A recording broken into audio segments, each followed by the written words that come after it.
Hello and welcome to Literary Gladiators. I am Josh and I'm the producer and head panelist of the show. And today we are honored to have a very special guest that I will be interviewing on our channel. He is an Emmy Award winning documentary director and WGA screenwriter who his works have been found on National Geographic, PBS, Shark Week, and other outlets such as Discovery and History. He has done things such as film his experiences of swimming with sharks and in caves with vampire bats. He's also a horror writer and screenwriter. He's written the screenplay for The Inhabitant, and he's written three short story collections. Just released his first novel, The Visitor, and he has a second, The Crone, on its way. Kevin Bachar, it is an honor and a privilege to have you on board. Hey, Josh, thank you. Thank you for that wonderful introduction. And it's also an honor to be here. Anytime somebody's interested in your work or my work, I'm going to blab about it. So thanks for allowing me to blab. The pleasure is mine. Let's get right into the questions. The first thing I had in mind is I believe you won 3 Emmys. That's correct. I've been nominated for another, I think it's 3 or 4. That is correct. What were your Emmy nominees for specifically? I used to work at National Geographic, and they were for films I worked on back then. This is going back over 20 years. So it was for documentary films done for National Geographic. And these are the National News and Documentary Awards. Were they all about sharks or were they about other animals too? They were actually historical projects, and one was about Antarctica. Oh, wow. We've gone over some, actually, in particular, we went over Endurance, which had to do with Shackleton's incredible voyage. Because one of our other gladiators, Jesse, is an enthusiast for Arctic and Antarctic expeditions. Yeah, no, the Shackleton story is an amazing story, and it's been covered in numerous books and movies. And if anybody doesn't know anything about it, just Google Ernest Shackleton or the Endurance, and you'll be bowled over by the story. Yeah, I agree. I think that that particular story was very fascinating. How was your experience of working in Antarctica? Well, I didn't work in Antarctica. I worked on the post-production of that film, but I filmed in the Arctic and above the Arctic Circle and in Greenland besides Antarctica. So I'm quite familiar with working on glaciers, ice flows, and rather frigid conditions. At one point, we were working in -50, which kind of almost blows your mind how cold that is. But it was -50 when we were working in Alaska at one point above the Arctic Circle. Mm-hmm. Okay. On the topic of working with different kinds of places and in different kinds of situations, you on filming site, how many different kinds of animals have you filmed? The list is almost, in the hundreds, filming everything from lions. And in Africa, I filmed lions and elephants and zebras and Cape buffalo, giraffes. I did a film on giraffes called Tall Blondes for PBS Nature. And then in South America, everything from fer-de-lance, which is a very venomous snake, to capybaras, to tarantulas, and animals in between, up in Alaska, wolves and eagles and muskox in Greenland. So it's a long list. So if I name it, chances are you've filmed it. Filmed it or filmed a relative of it, yes. Okay. You mentioned sharks the most. Would you say that they are your favorite to film, or? I love sharks, and I've done a number of Shark Week episodes and Shark Fest for National Geographic. I did a PBS shark show called The Sharks of Hawaii. And I take that back to being a kid and seeing the movie Jaws, which just sort of embedded in my mind these wondrous and scary animals. And so since being a 12-year-old and seeing Jaws, I've had the pleasure to film sharks all over the world. And it's a testament also to sort of, I think, anybody out there, pursue your dreams. When you're 12 years old and you're thinking about, hey, this is something I love and I want to do this, you can make that happen. I'm an example of that, being 12 years old, living in New York City, going to public schools, and being fascinated by sharks and turning that fascination into filming them and making films on them. And it feels like Jaws really had an impact on the way that, I mean, I think that there were other instances, but Jaws especially had an impact on the way that people perceived sharks and going out into the ocean. Oh yeah, yeah. And what's also amazing is uh, not only is it like frightened people and terrified people and kept them out of the water and hating sharks and so forth, but it's had the opposite effect, like with me, inspiring me. And I can't tell you how many biologists, marine biologists I've met who it inspired them. You know, it sort of had the opposite effect of scaring them. It made them fascinated by sharks. So Jaws is one of those movies, and they're few and far between that really inspire and affect and have this ripple effect for other reasons. Hmm. And Jaws was also based on a book. Have you read the book? Oh, Jaws, yeah, and it's actually based on. I know you're in New Jersey. It's based on the famous 1916 shark attacks, which took place off of New Jersey, where it was. It could have been one shark. They really don't know, but there were. I think it was up to 3 or 4 fatalities in one week off the Jersey coast, within 50 miles of each other. Okay, that was in some of it was in LBI, if I'm not mistaken. And right near it, Matawan Creek, and God, I forget the other places, but right there around Long Beach Island, north of Asbury Park, and so forth. Okay. And on the topic of sharks, how many kinds of sharks have you filmed, and which did you find was the most intense? Uh, I filmed a lot of different sharks: tiger sharks, bull sharks, oceanic white tips, Caribbean reef sharks, and of course the great white. Um, and in terms of the most intense, that's a good question. I mean, it's sort of when I filmed the great white, I was in a cage. I filmed the tiger sharks outside of a cage. For some reason, like Caribbean reef sharks, they don't have this terrible reputation, but they're so fast and so squirrely and erratic that there were a lot of them around us when we were filming that they felt that intenseness that I think you're talking about, and that had a little bit of a scary effect. And did you feel like filming Caribbean reef shark that there would have been a chance that somebody was going to get hurt? You know, there's always a chance somebody's going to get hurt with any animal you're filming, whether it's sharks or bears or dogs.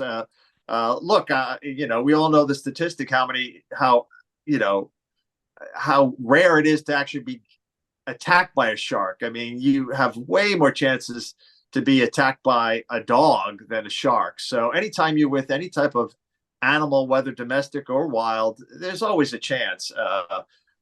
So yeah, it's always in the back of your mind, but like I Hmm. said, it's with the animal you're filming. Okay, it's an interesting take because most people equate the great white shark as being the most terrifying and dangerous among them. Have you watched the show Most Extreme on Animal Planet? I've seen it and heard about it. I've seen certain episodes. Is sort of, you know, what is the most extreme this, the most extreme that. Sure. Okay, because one of them that came to mind was it was the most terrifying, which sharks were only ranked number 6, Yeah, which that seems about right for out me. of 10, which they were. I mean, they said that the whale shark had a lot to do with that number. They ranked parasitic worms as number 1. Yeah, I think that's a creepy.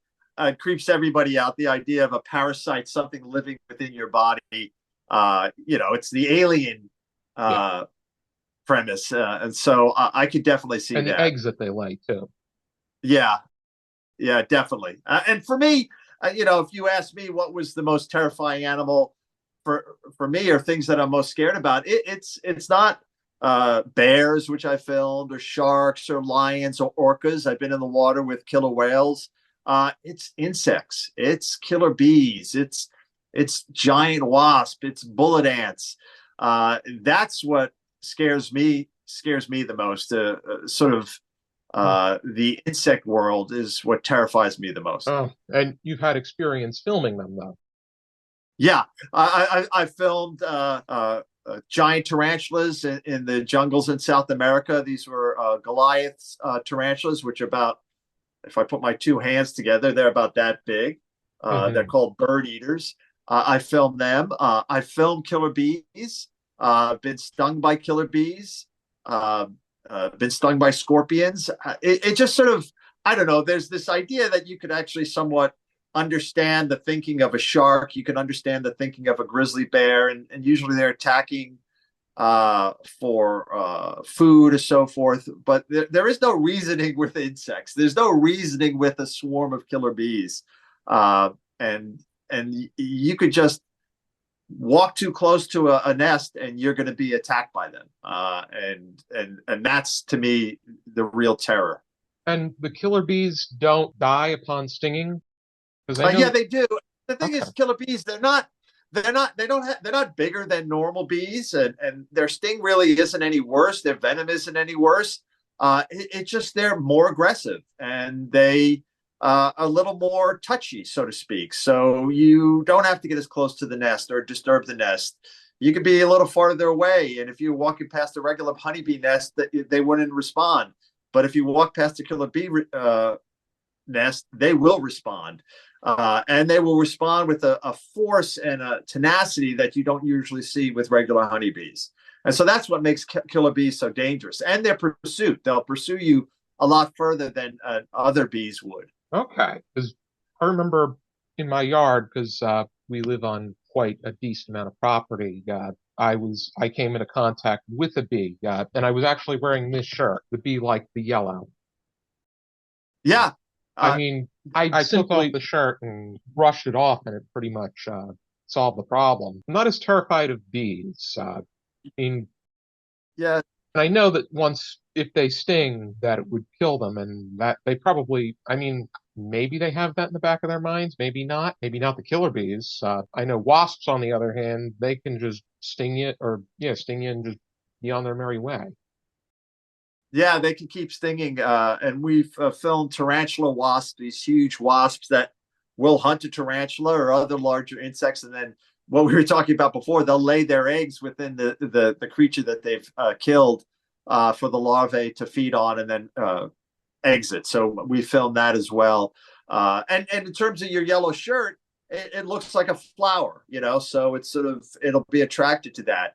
Hmm. They're also, they'll, bees will sting things that are dark covered as opposed to light color. So that's why when we were filming the killer bees, where we wore all white as Hmm. opposed to any dark, and part of that is because bears or furry animals are usually dark furred, and that's usually what's breaking into the nest to get the honey and so forth. So they respond to the dark color and swarm on it. Whereas if you're wearing a light color, they don't perceive that as much of as a threat. So that's why beekeepers will wear the white. Okay. They have a full body suit too. Yeah, But back on with tarantulas, are their eggs spiny or like the parasitic worm, or is it just a general egg? Or it's just a general egg for spiders. There's nothing really that different about it. And I mean, they're fascinating creatures as well as spiders. I mean, there's so many different kinds of spiders, and each uses different hunting techniques, whether a net or a trapdoor spider or using some hunt in the water. So spiders are also something I could talk about forever too. I find them fascinating as well. interesting, you said that probably the one that animals that terrify you the most are insects. Granted, spiders are not, they're arachnids, but when it comes to bugs, as a general rule of thumb, people are most scared by spiders. Yeah, I Ironic. did a 13-part series for National Geographic called Phobias, which was great. We actually interviewed Wes Craven, the late director who directed Scream and Nightmare on Elm Street, and he was our fear expert. And of course, we did an arachnophobia episode about fear of spiders. And there's also a place not too far from me in Tom's River called Insectropolis, or it's a bug museum, and there's a certain kind of tarantula that you can interact with, and because they have a petting sack that, and they have a special kind of centipede, one that has the shell over it. Uh-huh. Yeah, I think about that as well on the topic. Yeah. Yeah, no, spiders, you can handle the large tarantulas.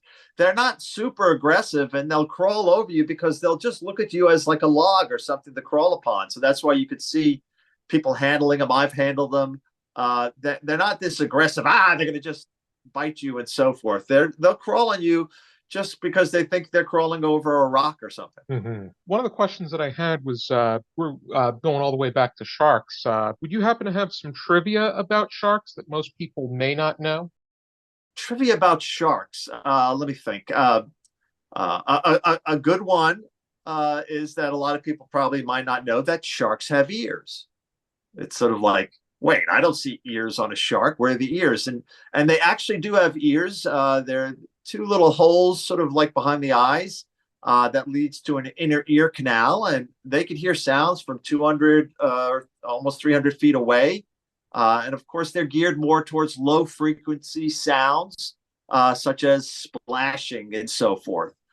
So that's a kind of a cool little fact that probably people didn't know, that sharks do have ears. Okay.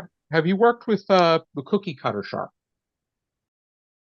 I have not worked with the cookie cutter shark. They're very rare to see. There's only a few instances of people getting footage of them.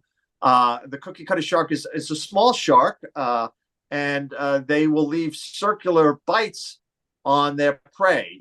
So that's where you could see somebody's been eating cookie cutter shark has been eating. So I've actually seen the bite marks on dolphins and whales, where the cookie cutter shark, you'll see that circular bite.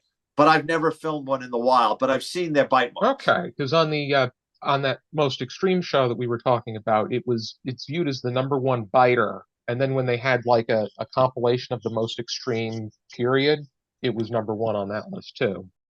Which Yeah.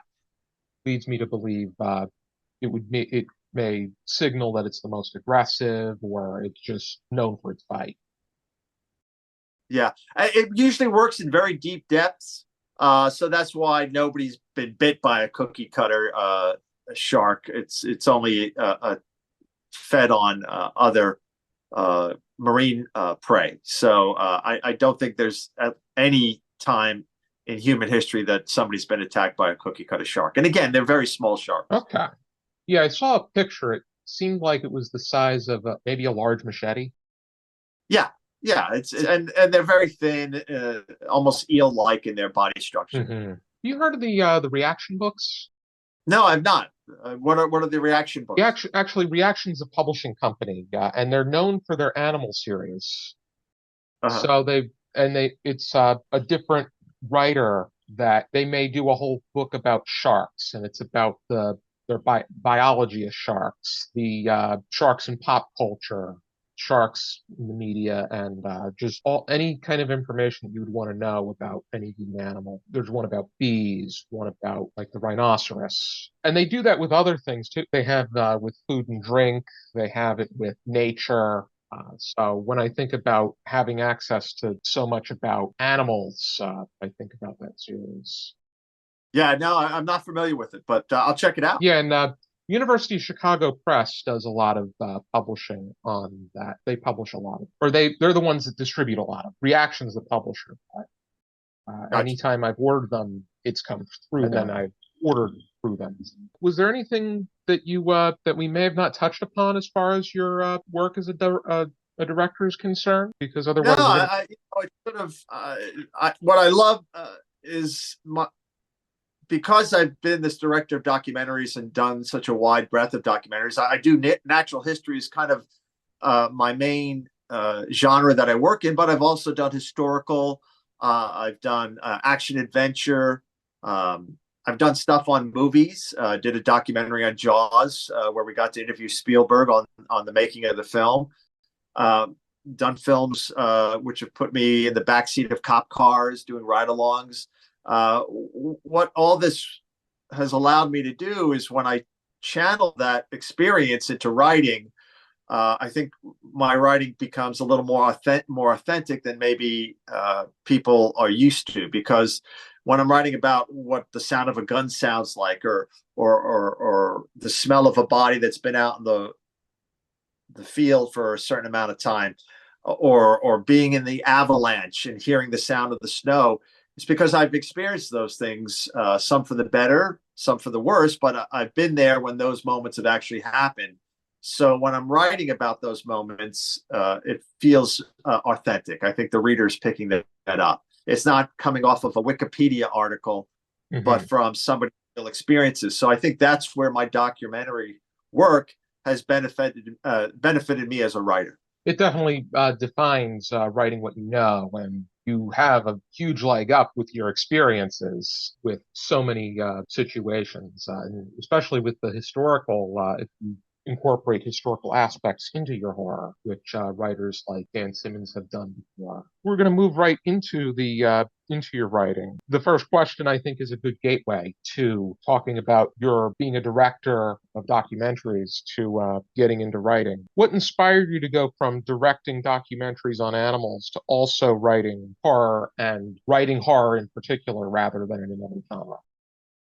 It's a great question, Josh.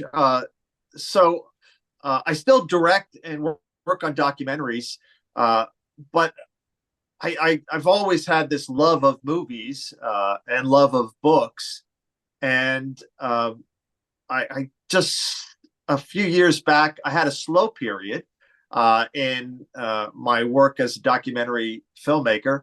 And instead of sort of twiddling my thumbs or not doing anything, I said, oh, you know what? You've always thought about writing screenplays. Here's you have a little free time here. Why don't you try writing a screenplay? You got some ideas racking around in that brain of yours.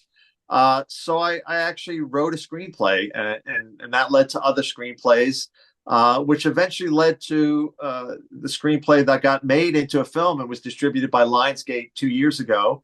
It's available to watch on Hulu or Prime or Apple.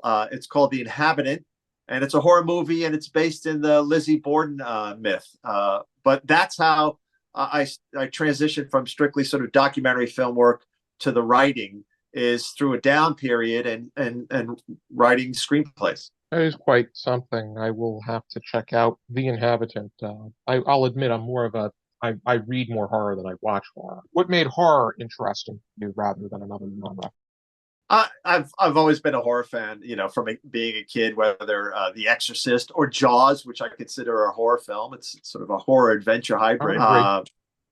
Yeah, The Exorcist and Jaws, and of course the Friday the 13th, and all those films always fascinated me as a kid. I loved a good scare. It's like the roller coaster. It's sort of, what ride do you run to when you're at the amusement park? What's the one you want to get online? You want the roller coaster, the ones that's going to give you thrills and make you scream and actually like shake, and so that's what horror is for me, and that's why I gravitate towards it. An interesting way to look at it, absolutely. Next question I have is what inspired you to jump into full-length novels?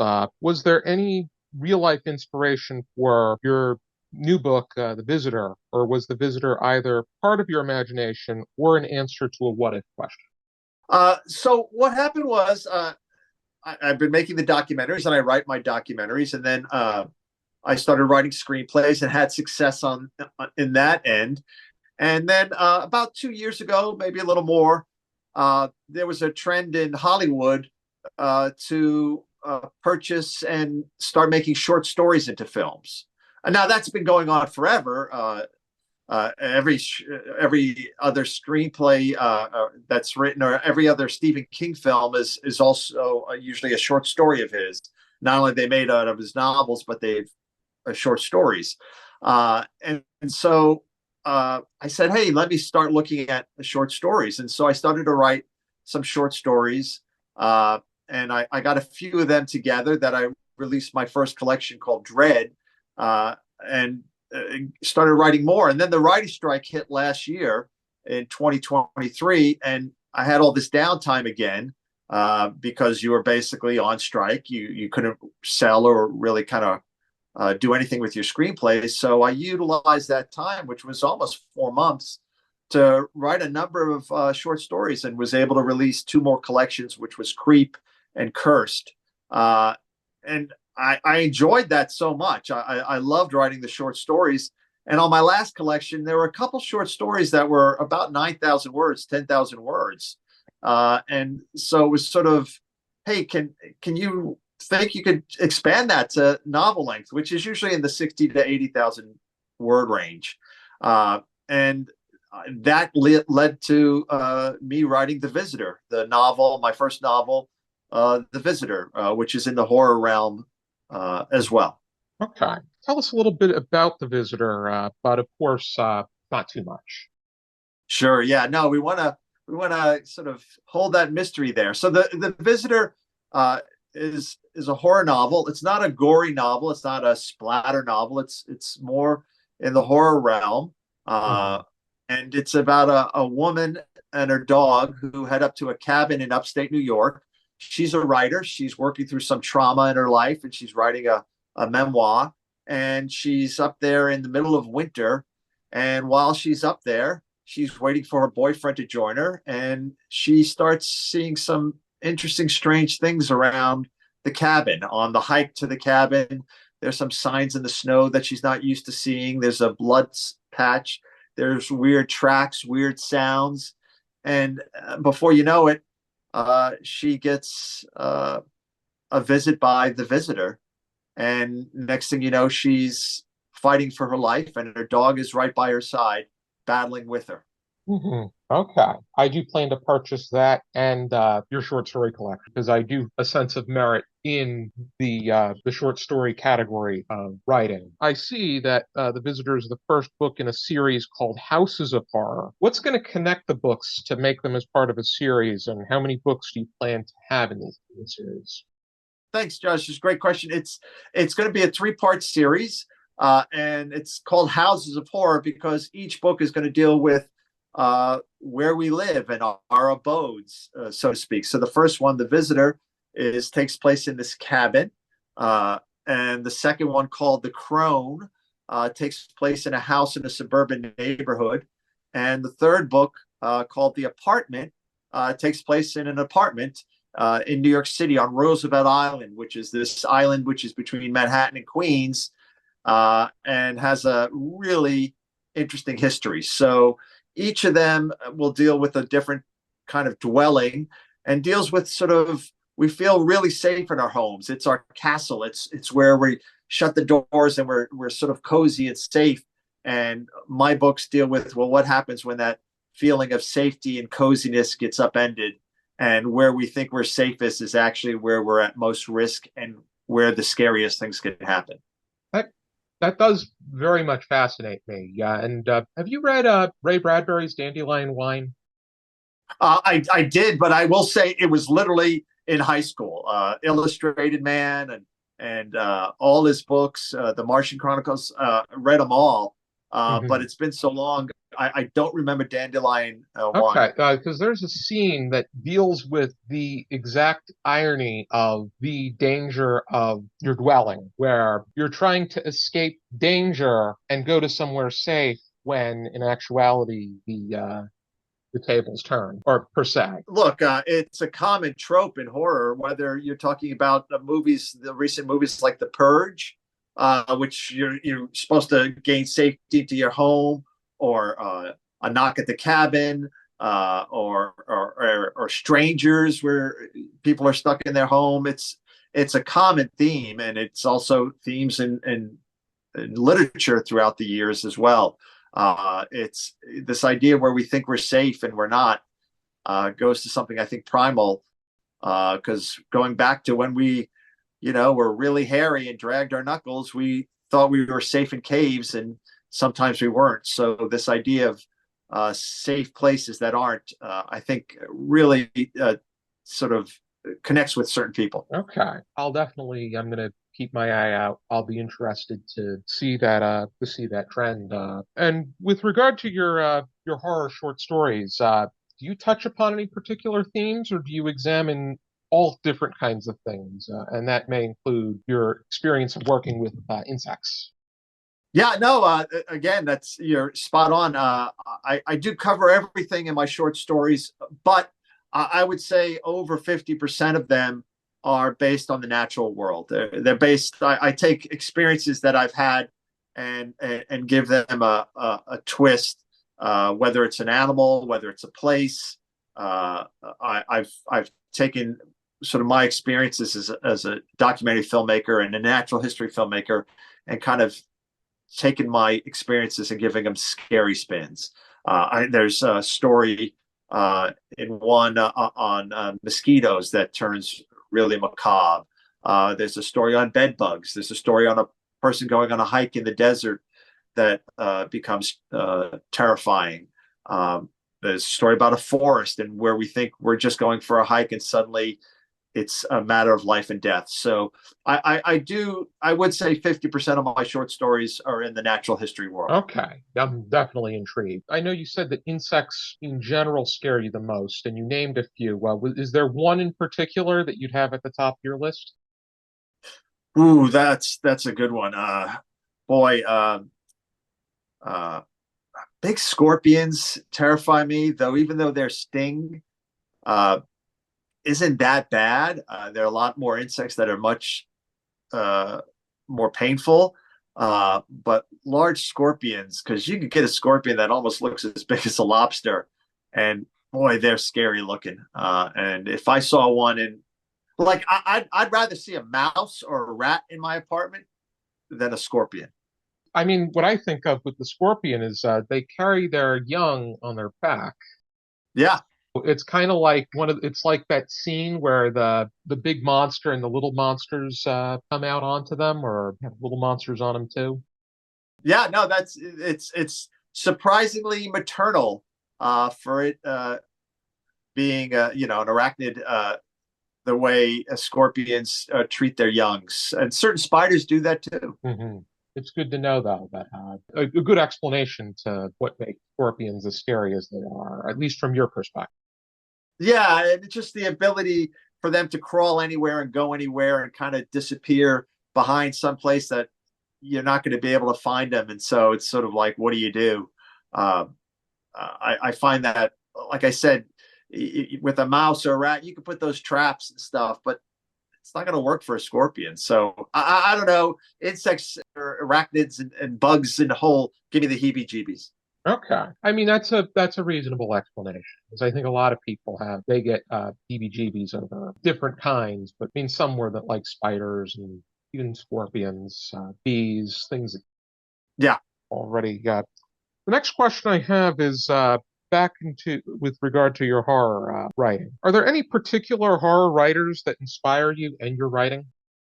Of course, Stephen King. I've been reading him all my life, and the output he puts out, which I love. It's sort of he's always writing, and also the fact he works in short stories and novels, and he goes between them regularly. In fact, his latest book is a short story collection. And Shirley Jackson, I love Haunting of Hill House. She wrote the famous short story, The Lottery. And I love her other short story, The Bus. So, and there are others that are numerous. Paul Tremblay. There's so many that I really admire. Hmm. Yeah, I can. Stephen King, I've read many of his books.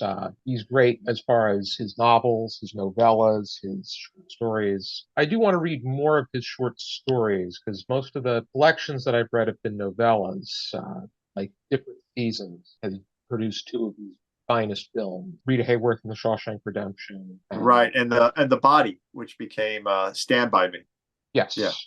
But yeah, I know I have most of what he's written, and I know about his newest short story collection. He definitely is the master of modern day horror.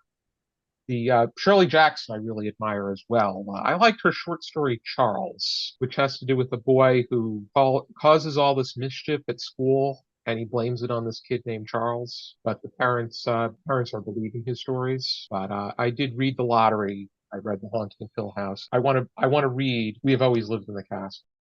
Oh yeah, that was. I think it might have been her last book, and it's about the two sisters living in the home, and and the tragedy that befalls them.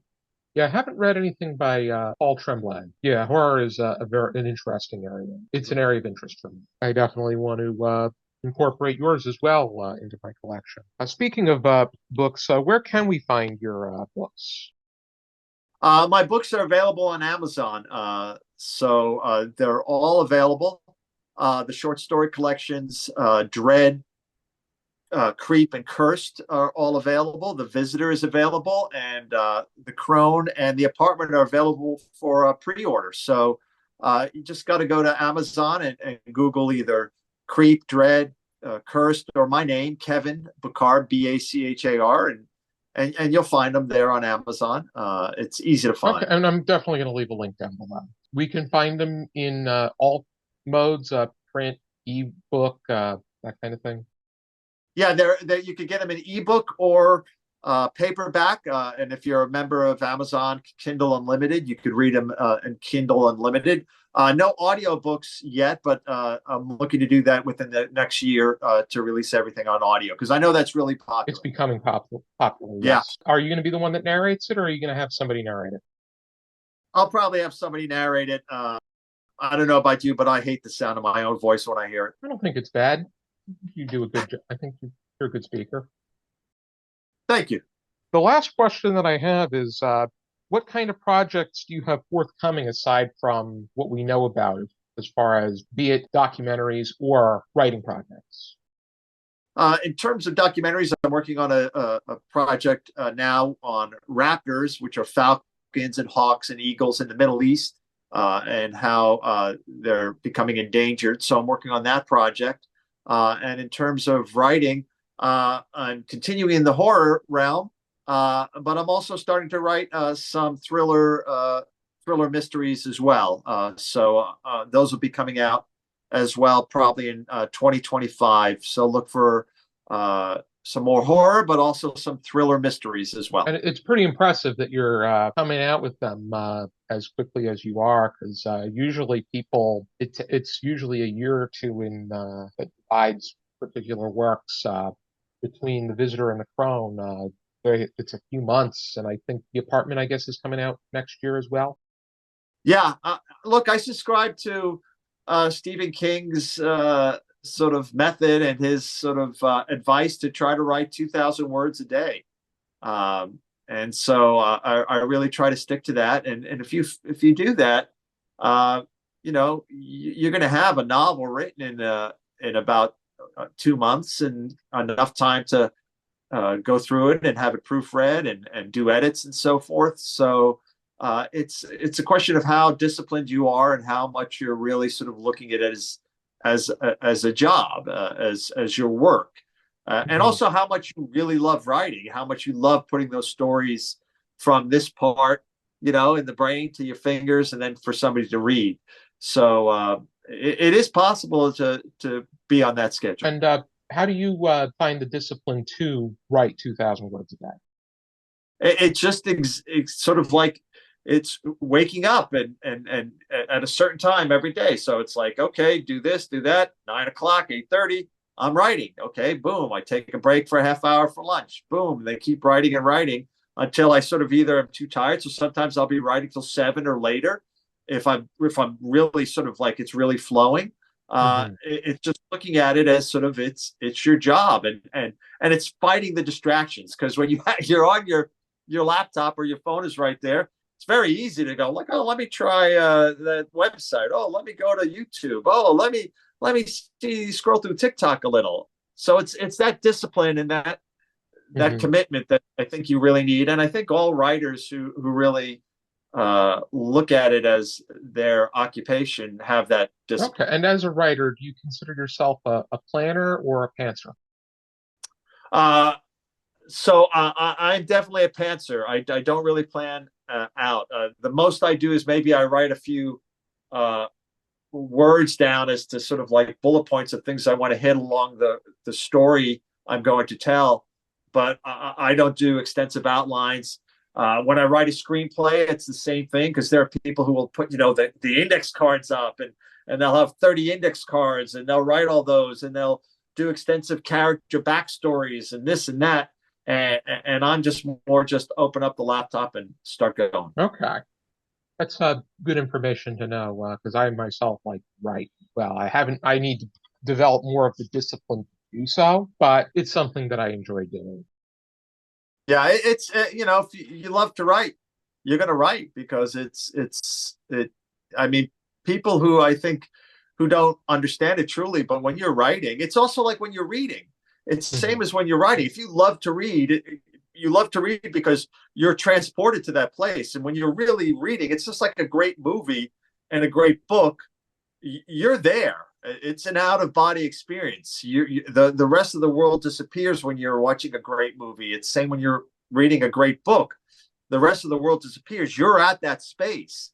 And it's the same when you're writing. When you're writing and you're really into it and you're in that groove, you're there. You're at that spot. You're watching it. You're basically, an eyewitness and typing it. So that's why you love writing, and that's why it's you have to do it. It's because it takes you to these places that you would never ever go. Yeah, I definitely because everybody mentions what they love about reading is the escapism of it, and writing. I would say to me, writing more so feels like escapism, even though both are very much you're escaping into another world and another situation. Correct. Yeah. Was there any other anything else that you would wanted to bring up?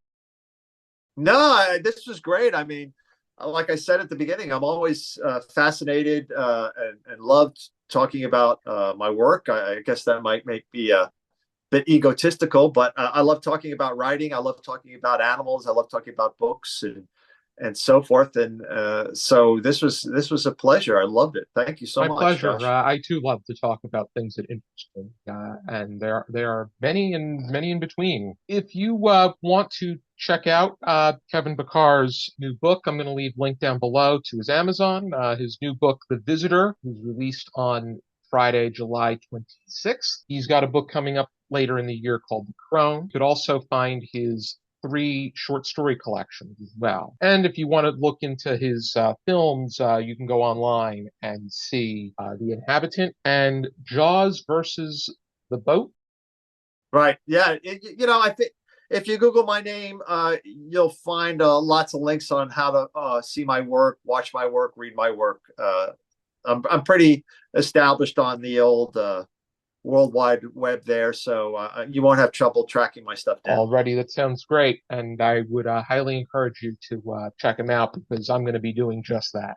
Thank you for tuning into this interview. And I want to thank you, Kevin Bachar, for paying a visit to Literary Gladiators. It was a delight to have you and talk about animals and horror with you. Thank you, Josh. And for now and as always, we encourage you to keep reading.